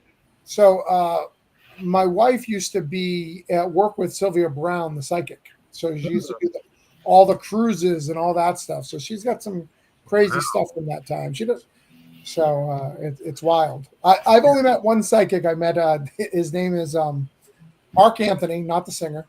He's a psychic lawyer. I did his website, but at the time I had no one who died, so I couldn't test his psychic abilities. Right? I didn't have anybody who mattered enough to me to be able to test him. But yeah, I've been looking into Uri Geller more, who's a famous psychic. I don't know that much about him, but he seems pretty legit. He has these weird alien oracle like cards on Amazon where he claims he's been talking to aliens since he was young, and I got them, but I haven't opened them yet. But I'll check them out for sure. Oh, you got them? Oh, cool. I looked them up, but he doesn't. He markets himself as a mentalist. Okay. Did he really bend a spoon with his brain? Or I always heard that. Yeah, he can. I've seen him do it. Not like up close and personal, but so many times he's done it on television that back in the 60s and 70s. Footage of that. most television was live TV, and so it's fairly convincing. Famous psychic for sure. But yeah, Travis, we got about 9 minutes or so. What's your website for everybody? Because I want to make sure everybody checks it out.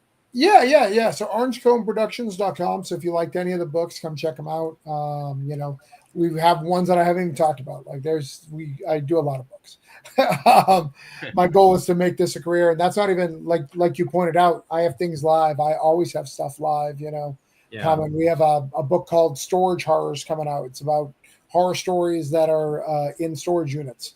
It's an anthology that's through a friend of mine, Kurt Belcher.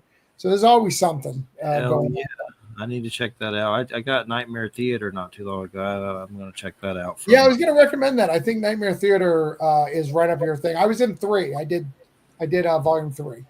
Awesome. Yeah, I've had Clay was on from Fried and not too long ago. And but yeah, Hospice, and what's the other one called? The storage one? The what one? The storage facility one. What's Storage it called? Horrors. Yeah, Storage Horrors. That's coming to Kickstarter soon. Okay, so if I'm following you, they'll pop up in my email. Yep. Man, there's so many on there, and I kind of agree with Kevin Lafort that there's too much weird porn on there. Like I stay away from that stuff. I mean, I like boobs like the next guy, but some of that stuff's just like, God, this is just scummy. Like I don't care about variant covers with boobs. So I get mad at it. I'll be honest, but I also, as a guy who used to run a comic store, there was always one guy who ordered that stuff, right? And he'd come right before close. He was always super embarrassed to do so. So, and they were always in both my stores. There was 2 different guys. I ran 2 stores. I ran one in New Hampshire, one in Florida. Both of them were our biggest spenders. So because they're into that crazy stuff and they're willing to pay for that stuff. So I think that that's just what Kickstarter did. I don't think it meant to be that. I just think that those customers had no place to get books. Someone figured out you could put it on Kickstarter. They don't have to ever show their face. Yeah. And it just kept growing and growing and growing. I see some of that stuff. It's like, you got to be rich to keep up with that. My God. Well, and a lot of them are really bad too. They're not worth reading. AI crap, isn't it? AI just generated garbage. Yeah. Like I like that Mark Spears dude and Monsters. I try to keep up with those, but I'm like, man, I ain't keeping up with all these covers. I might do it a little bit, but my God, you got to be like a billionaire to keep up with this stuff. Yeah. Do it. Now I'm to the point, if you croak, at least you got a copy of it. You get to read it. If the apocalypse, the grid goes down, at least I got a copy. I don't care if it's a trade paperback. Yeah, well, I mean, DC did that with the whole Death of Superman series back in the 90s. I mean, they had it, like, I think there was I don't remember the episode number, the book number, but when he actually dies, there are 4 collectible different covers you could get for that one, book. And, I got to the point where people were buying, 5 and 6 and 7 copies of each of the 4. It got so ridiculous. I mean, I was collecting back in the 90s, and I don't have all of what I have. I have 2 full, really long comic book boxes full of comics. but before that, it was Oh, 9 or 12. oh, So Jay, it was you very pure, small, I know, compared to what other guys have, but you lovable man, Jay. I wish it was that easy these yeah, days. Now there's a 1 in 10, so every 10 cover has another one. 1 in 25, 1 in yeah. 100, 1 in 1,000. Now every Yeah. store can get their own exclusive. So if you're a guy who collects these things, So it's And ballooned it's the even worse same, from the and it's 90s, the huh? same damn book. It's like the the same book. same freaking book. It's just art. Just a different art cover. Yeah, I didn't, it really ballooned in the 90s. I think it's gotten worse from what you're saying now. Yeah, it's gotten worse. But as a comic guy, obviously I probably paid more money for the art of the rarer covers, but it makes it more profitable for the book, right? If I can get, let's say, Jeff to pay $20 for an issue instead of Yeah. 5, that's a heck of a lot more. It still costs me the same to print one as the other, but it really helps someone who's creating. So I get it, but I also there's a line, right, where it's just ridiculous, right? And then being an indie guy, who's going to seek out some of those things unless I get a movie or something later on? Like Yeah. you're kind of just throwing your money away. I'm not trying to be negative to my field, but you're kind of just unless something crazy happens, unless you really love that art, just buy the $5 one, man. Like unless you need that art. I If you just want to pick read the the cover story, A's. Cover A's is what I yeah. do. Sometimes I might do something else, but it's rare. I know that Massive is coming back. A company, Devil's Due. They used to do like GI Joe with Image. Yeah. They're doing one called Disavowed now. That's on Kickstarter. I think it just ended, but that's coming to retail. It looks kind of GI Joe. It's called Disavowed. I'm looking forward to that. But so many good things, and I always love to find a good historical Vlad the Impaler comic. Those are hard to come by, but they're out there. I don't mind a little fantasy in some of them, but I like Vlad the Impaler stuff. And there's some weird ones out there of comics that from Tops and things like that are really good. But yeah, we got about 5 minutes. It's been a great show, Travis, and thanks so much for coming on. And definitely let us know, and we'll help promote. And I've just been kind of learning about it all, and I don't really plan to do much, but I just like to learn about it. And I've been watching Kickstarter, and it's just a trip to kind of psychologically watch it all. I mean, honestly, it's super fun. Comics are such a great medium. Like I said earlier, I wanted to be in film, but I don't know if I could ever do the film stuff, right? Like me as a person, I've got ADD and I want to create and put things into the world. I don't know if the film model would have worked for me, even if I made it, right? I make a script, may or may not be made, may or may not be bought. All this process where if I want to make a comic, I just, for good or for bad, I make a comic. It's out into the world. My art is out there and I can move on versus everything else. And nobody else gets to say what it is, right? I didn't sell my script to Jay, who now wants to add his Star Trek stuff into it. So now it's space opera. It was a horror comedy on my end, and then it became something else. But they liked one part of it, so they paid for it. There's also I saw you got a Risk back there. I love that game. There's a GI Joe Risk coming on Kickstarter soon, with GI Joe versus Cobra. Yeah, no, I'm a big gamer, so I got a lot of games on this end, and then I got my shrine of my favorite character. Here, I can show you my shrine. Gambit? No. You would think it was Gambit, though my son is named Remy.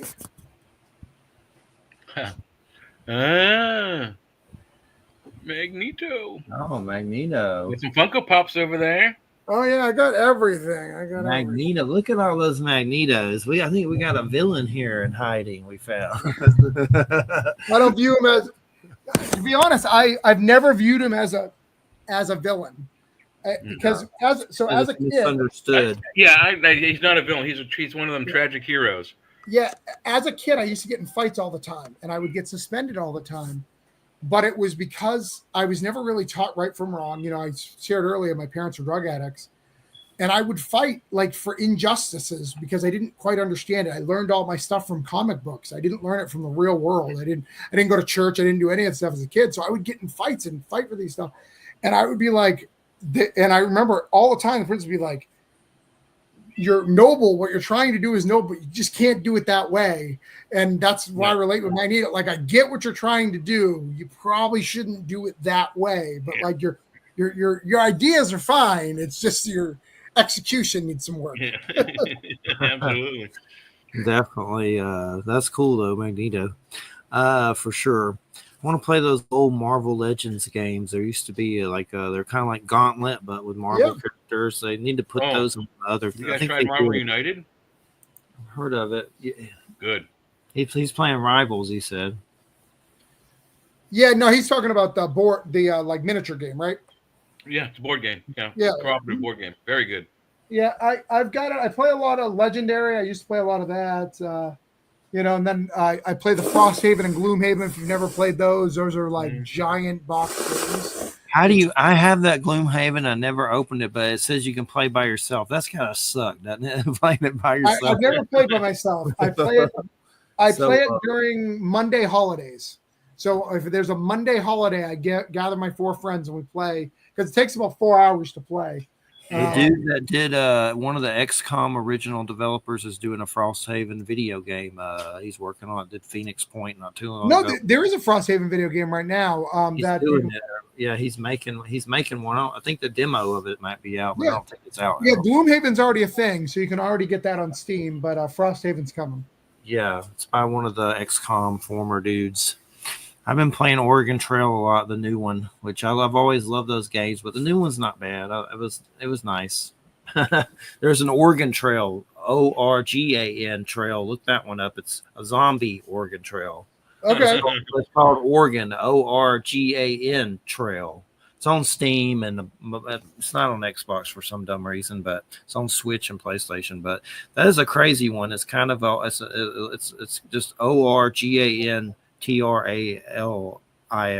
Yeah, Oregon Trail. But yeah, Travis, thanks so much. It's been a great show. What's your site one more time so everybody? It's Orange Cone Productions. And then if you want to read about what I do in the process, I'm on Substack, travisgibb.substack.com. That's where I post, updates, and I talk about the medium. I talk about drama. I talk about all the fun stuff on that. People love my Substack. And everybody go get some comics at his site. And the grid goes down. See, we're going to have I have like 13 boxes. I'm like, dude, I got to start getting omnibuses and put this shit. It's taking up the whole house. But get those comic books, because the grid goes down. You'll be glad you did. Trust me. But everybody have a good weekend. I might watch Murderbot lately on Apple. It's got a Skarsgård in it. So the dude that was in Northman. But thanks, everybody, listening to United Public Radio 107.7 FM New Orleans. Everybody have a good weekend. Good night. Thanks, Travis. No problem. Thank you.